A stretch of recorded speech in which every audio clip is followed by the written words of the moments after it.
ဒီလူကအစိတ်တပလင်းကိုတောင်ကမ်းပါအောက်ထဲလောင်းချလိုက်တယ်။သူ့သားရဲ့အလောင်းကိုငှက်စားကြီးတွေမစားသွားစေချင်လို့ပဲ။ဒါပေမဲ့သူတို့လက်ထွက်သွားပြီးမကြခင်မှာပဲငှက်စားကြီးတစ်ကောင်ကကောင်လေးဘေးကိုတိတ်တိတ်လေးဆင်းလာတယ်။ပြီးတော့တစ်ချက်တည်းပြင်းပြင်းထန်ထန်ထိုးစိတ်လိုက်တယ်။အဲ့ဒီနာကျင်မှုကြောင့်ကောင်လေးချက်ချင်းနိုးလာခဲ့တယ်။သူကအားကုန်သုံးပြီးငှက်စားကြီးကိုဖမ်းကတောင်ကမ်းပါအောက်ပစ်ချလိုက်တယ်။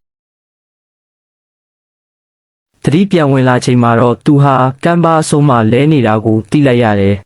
။သူဖခင်ကိုအော်ခေါ်နေခဲ့ပေမဲ့ဘလို့မှပြန်တမ်းမကြားရဘူး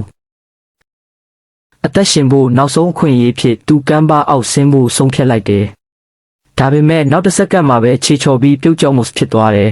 ။ကံကောင်းစွာနဲ့ကြောက်ခဲအကြားတစ်ခုကိုဖမ်းမိသွားလို့အသက်မပြတ်ခဲ့ဘူး။ဒါပေမဲ့အခုတော့သူ့ခန္ဓာကိုယ်တစ်ခုလုံးလေထဲမှာချိတ်ဆွဲနေရပြီ။ကမ်းပါအောက်မှာပြန့်ကျဲနေတဲ့တိရစ္ဆာန်အလောင်းတွေကိုမြင်လိုက်ရချိန်မှာသူအယမ်းကြောက်သွားတယ်